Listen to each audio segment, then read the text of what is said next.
So the key is running the reps so that your nervous system, it's one thing to say, oh, you're fine, you're fine, you're fine. No, no, you can't talk your way out of this. Again, this is happening at the level of your nervous system. So the only way in order to expand the capacity of your nervous system is by doing the reps.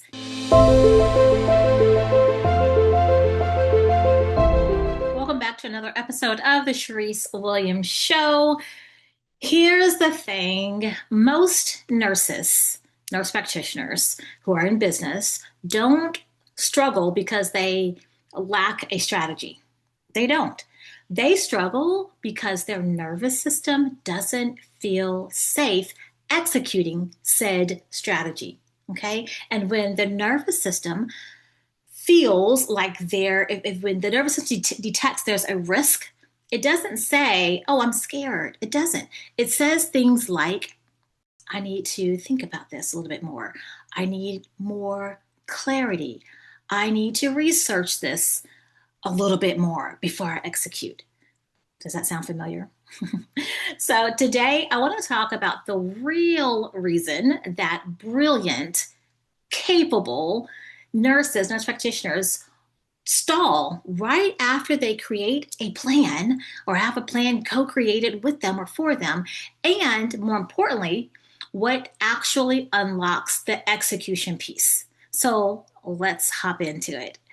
So this podcast episode was really, it stems from a conversation that I had with one of my clients that's in the Quantum Leap Experience Gold. Okay, I know you guys always hear me talk about the Quantum Leap Collective. The Quantum Leap Experience Gold is the next level up, if you will, in terms of proximity, in terms of depth of coaching, in terms of depths of transformation, all the things. So this is my client in the Quantum Leap Experience Gold. And so one of the things that we do inside the Quantum Leap Experience Gold is we map out a 90-day strategy, right? And this strategy is literally co-created. It's not something that I just put together and say, here you go. No, this is co-created. So together, right? Based on your personality, based on your strengths, based on your past experiences, right? So we lean into that. We leverage all of that. Okay, so that literally is a customized strategy for you that will work. So we're going over her 90-day strategy plan, right? She knows exactly what to do. There's no confusion or anything. She knows exactly what type of content to create. She knows exactly when to post, how often, the cadence, all the things, where to post. She understands the framework of how to attract clients in Facebook groups, on Facebook in general, but particularly in Facebook groups, how to have the conversation with them, how to move that conversation to DM, so on and so forth, how to book consults, how to run the consult, like everything, start to finish, right? How to engage in Facebook groups, how to position yourself as a thought leader, and how to position yourself in a category of one, so that people are literally raising their hands, reaching out to you, right? Commenting under your post, all the things. She's got that. It's not that she knows it, completely, but she has the framework. It's at the click of a button, all of that, right? So it's not a matter of understanding. It's not a matter of not knowing what to do. None of that. None of that. Here's what she kept saying during our coaching call. She kept saying that she needed to think through the strategy more. So, and to me, it was like ding, ding, ding, ding, ding, ding, ding, ding. Because I knew what was happening. That's one of the perks of working with a coach, because we can see and hear and certain things. We can read between the lines, right? And so she was like, I think I need to think through the strategy more. And I was like, okay, let's slow down some things. Let's dig a little bit deeper here. And we had some more conversation. And eventually, what she said was, and it was something that was so just, I loved her for saying this, and just for allowing herself to be totally vulnerable, totally transparent, and completely honest with herself, most importantly. And what she said was this. She said, well, what if people comment and now I have to respond? And that sentence told me everything I needed to know. Everything. And again, and I'm glad that she said it because it allowed us to go deeper. And so let's talk about what was actually happening here. What's actually happening in this moment? Because again, it was not a strategy problem. Strategy is clear as day, right? Not a strategy problem, but what it is or was, in fact, was a nervous system response. Now, I want to stop right here and I want to ask you, how many of you have experienced knowing what to do? You know exactly what to do. It's written on paper. It's or whatever. I say written on paper, but it might be no document, wherever it is. You've got the strategy. But for whatever reason, there seems to be some type of resistance to executing the strategy. And you can't, and in your mind, like, well, I just need to sit with it more. I just need to dissect it more. I need to research it more. I'm not quite ready to all that. Okay, here's what's actually happening because I'm about to free somebody on this one. I'm gonna free you.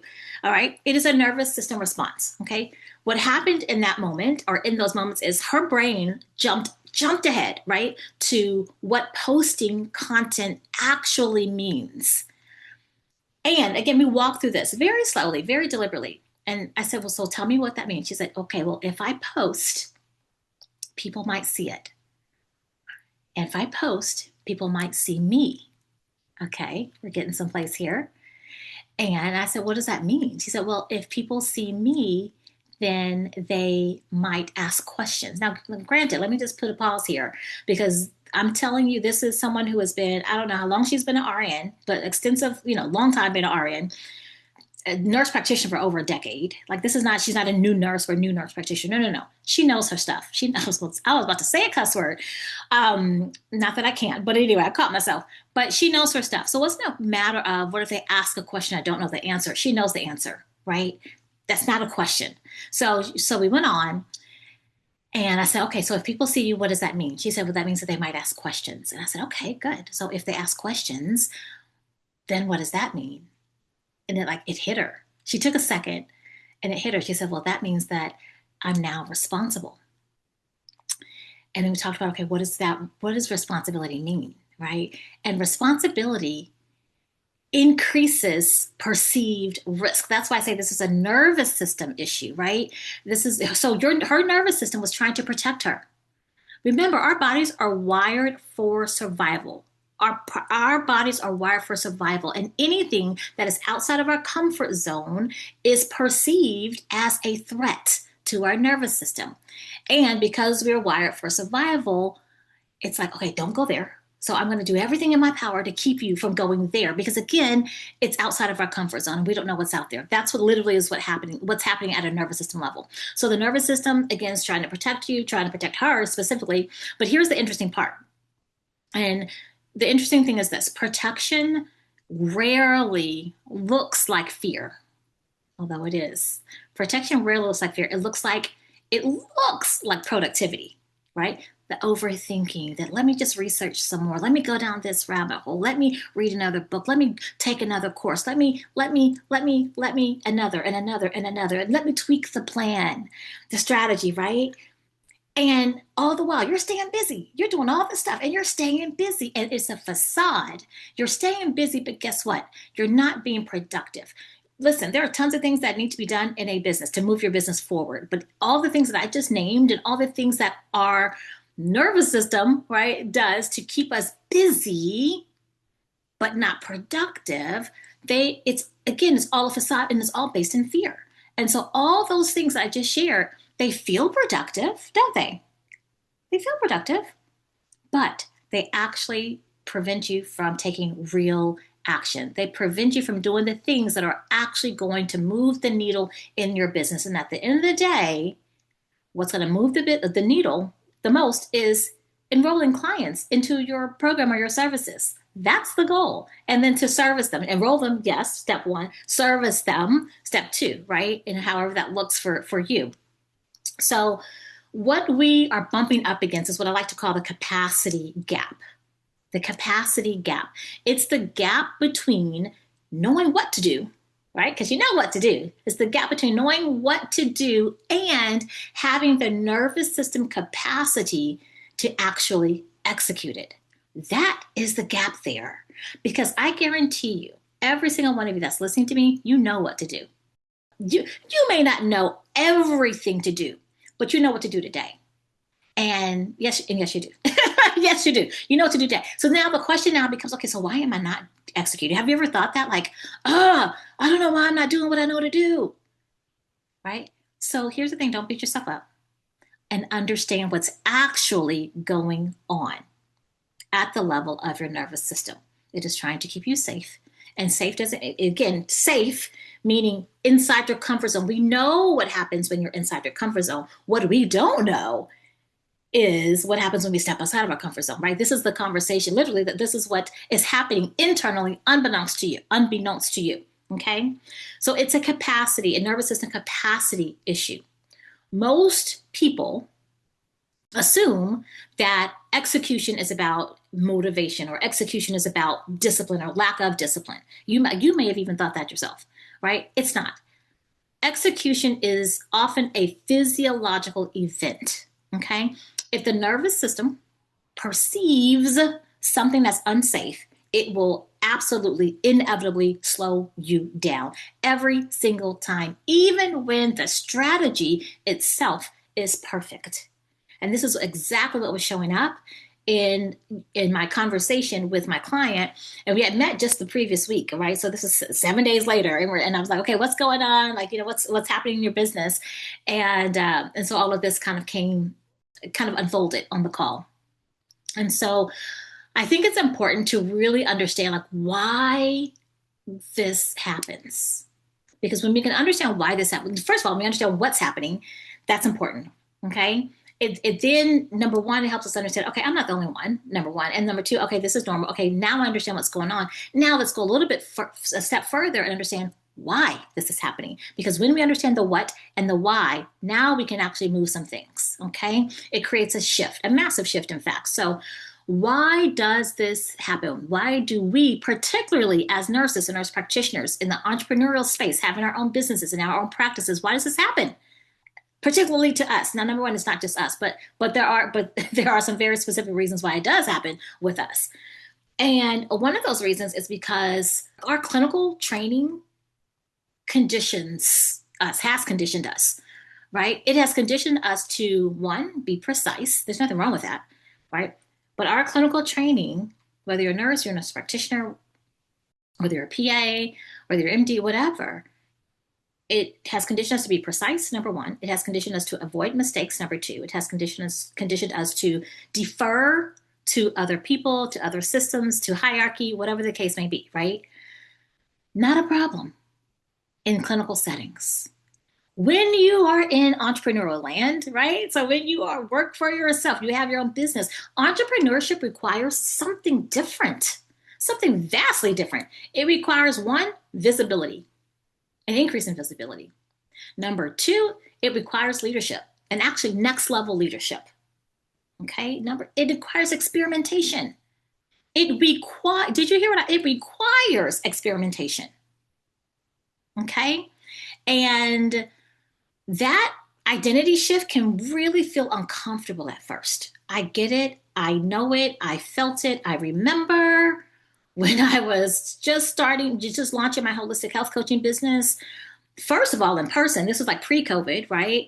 And it was all the things I just talked about. And then once the world shut down in 2020 and I had to start showing up online, talk about visibility, talk about, oh my gosh, all the things. It just required a different version of me. And again, my nervous system, my identity had not yet caught up with my vision. And for many of you, that's where you are right now. Your current identity has not caught up with the vision of what you have for your business and for your life.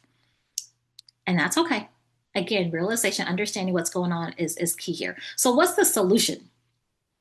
What is the solution? The solution is, first and foremost, understanding that waiting or stalling or procrastinating, and all these are based in fear, by the way, until you feel confident is not the answer. That is not the answer. That is not the answer. So for many of you, you are at the very beginning of your business, right? So you're just now starting, or you're just now about to start. For others of you, you've been in business for a while. So this is not a matter of, I don't know, if I can do this. This, right, for many of you, because I've been in conversations with so many of you recently, it's you've been in business for a minute.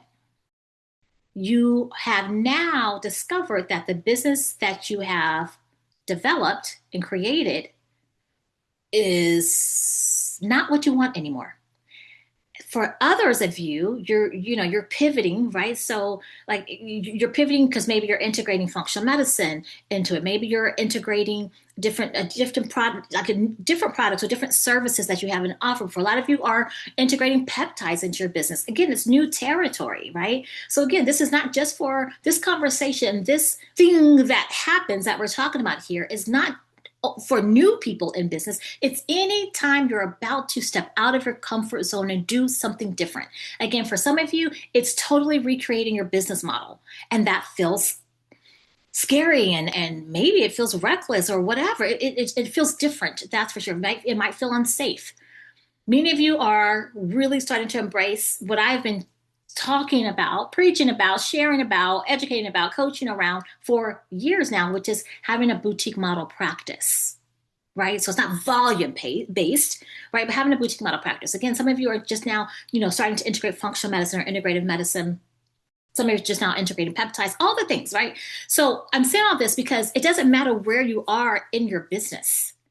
It does that's irrelevant. This happens to everyone when they're stepping outside their comfort zone. Okay. So the solution is not waiting until you feel confident to do the thing. That is not the solution. Confidence, in fact, I need you guys to hear me on this and hear me loud and clear and get this. Confidence is not a prerequisite for action. I'm going to say that again. Confidence is not a prerequisite for action. Confidence, write this down. Confidence is the result of repetition. Your confidence grows when your competence grows. And the only way to get competent is to, as my mentor likes to say, run the reps. Run the reps. It's repetition. You run the reps first, over and over of the thing, whatever the thing is, right? You run the reps over and over and over. And as you start to run the reps, your body starts to understand, oh, well, this isn't new anymore. After you do it once or twice or three times, it's not new anymore, right? You've done it three times. After, 15 days, 30 days, okay, it's not new anymore. So now what ends up happening is, for those of you who are watching me, whether you're watching on the podcast or on YouTube or wherever, is that your comfort zone starts to expand. And now it's expanding because you are now running the reps, gaining competence, which of course is increasing your confidence. There's no other way to do that. Okay. And now your nervous system is learning, oh, this is safe. Oh, this isn't bad. Oh, it's kind of like when you, if you can think back to when you were a kid and you were at an amusement park, Six Flags or whatever, and you were about to get on a roller coaster. And the worst part to me was always the line. The line. It was the waiting to get on the roller coaster. And so when you're way far back in the line, you're kind of nervous, kind of scared, not too much. When you actually get on the stairs to kind of you start entering the structure of the roller coaster, it's like, oh, things about to get real. When you get really close and you can actually see the roller coaster coming in and out of the thing, and there are two more cycles or three more cycles of people in front of you, you're like, oh my God, I'm three more times. After the ride goes around three more times, it's my turn. And so you're in that little stall area, and then you're right up there, and you're like, oh, shit's getting real. That's when you get really, really, really, really, really scared, right? The level of the intensity of the fear increases, and then you get on the ride and you're scared shitless, of course, and then you're on the ride and you might be still scared on the ride, but at some point. And you might be screaming through the whole time, through the whole thing. But at some point, you're like, okay, this isn't that bad. It's not as bad as I thought. And then what happens when you get off the ride? Typically, I'm just thinking back to the Accelerate was the roller coaster. And was it Green Lightning? Grease Lightning? Green Lightning? I can't remember. Well, whatever. I was scared. It's like when I got off the ride, it was like this whole nother level of adrenaline and excitement. It's like, oh my God, that was scary. But let's do it again. Oh my gosh. And so Why? Because you just found out that it wasn't, on the one, you weren't going to die. You did not die. And it wasn't that bad. Like I said, the worst part was it was everything leading up to it. You damn near tortured yourself before you actually got on the ride for how scary you're going to be, all the things, right? Again, you go through the ride, it's not even that bad. Or I mean, it was bad, but but you kind of want to do it again. It was bad, but it was really, really good, right? And so I say all that to say, because that is your nervous system expanding and learning that it's safe. It's safe. Okay. Then the confidence follows. So the key is running the reps so that your nervous system, it's one thing to say, oh, you're fine, you're fine, you're fine. No, no, you can't talk your way out of this. Again, this is happening at the level of your nervous system. So the only way in order to expand the capacity of your nervous system is by doing the reps. You do it once, you're going to do it scared. The second time, you're going to be scared. Third time, not so bad. Fourth, fifth, sixth time, you're like, okay, wait a minute. Like, I'm getting into a rhythm here. Here's what happens. A lot of times people don't allow themselves to even get into the rhythm to where it doesn't even feel scary or bad or whatever, because they're stuck. They're stalled at the onset, and they can't transcend it. They can't navigate it. Okay. So that's how you do it. That's how you do it. You make it safe at the level of your nervous system, which means you do the doggone thing. Even here's the thing, even if you don't do it all the way, let's say you do 50%, whatever the thing is today, and then tomorrow, maybe you do 75% of whatever the thing is. And then day three, you're like, okay, I'm doing the thing. So even if you have to baby step your way, put your pinky toe in the water and baby step your way into it, cool, fine. Don't take 3 years, don't take 3 months. Like we're doing this over a couple of days. Like we're doing the doggone thing, because the goal is to get in the game and start running the reps so that it no longer feels uncomfortable, it no longer feels unsafe, it no longer feels foreign. And the nervous system's like, it can relax, and now it can support you because you're on the go, you're on the run, you're doing the thing. Okay.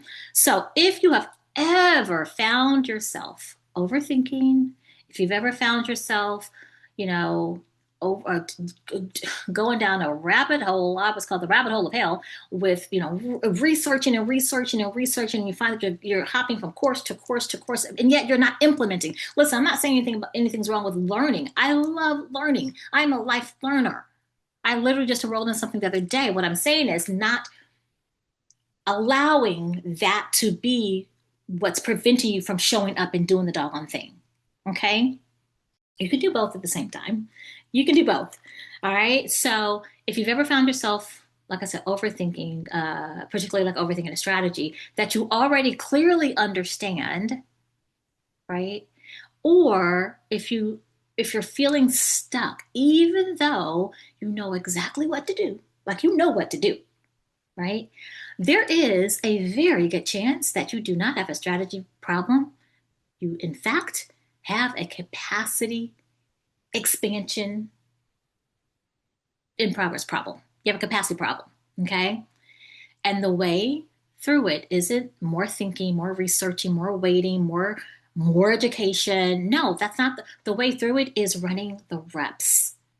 Running the reps, the repetitions. In case you didn't catch that, the repetitions over and over and over. That's how we get good at anything. That's how our confidence builds in anything. Okay.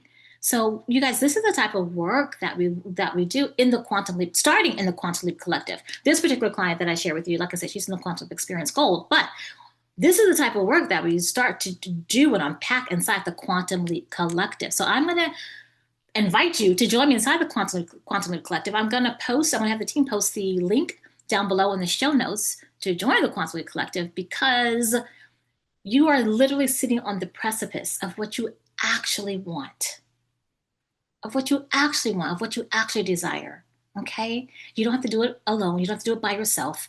Do it in community. And in fact, it feels a lot more safer and easier when you are doing it in community with like-minded people that are doing the same thing or close to the same thing that you're doing. Other nurses, other nurse practitioners that are moving in the same direction, building a business, transcending and navigating all the stuff that comes up when you're building a business, right? You don't have to do it alone. You don't. Unless you choose to, but we have a lot of fun inside the Quantum Leap Collective. So that being said, I will post the link down below, and I want you to know this. 1, I love you. You know that. 2, I appreciate you. You know that. 3, you are keep leaning in to what's being stirred up inside of you because it's so powerful and it's so needed. And that being said, you guys, share this episode with someone who needs it. Watch it over, listen to it, watch it over and over and over again. Subscribe, by the way, if you haven't subscribed. And I will see you next time on another episode of The Charyse Williams Show. Bye for now. Before you go, make sure you're subscribed so you don't miss what's coming next. This show is for nurses, nurse practitioners, and clinicians who are ready to practice, lead, heal, and live differently. If this podcast resonates with you, a quick review helps the right people find their way here too. And if you want to take this beyond listening, I'd love to personally invite you into the Quantum Leap community, our free Facebook space where this conversation continues and you don't have to figure it out alone. You'll find the link in the show notes below. I'll meet you there.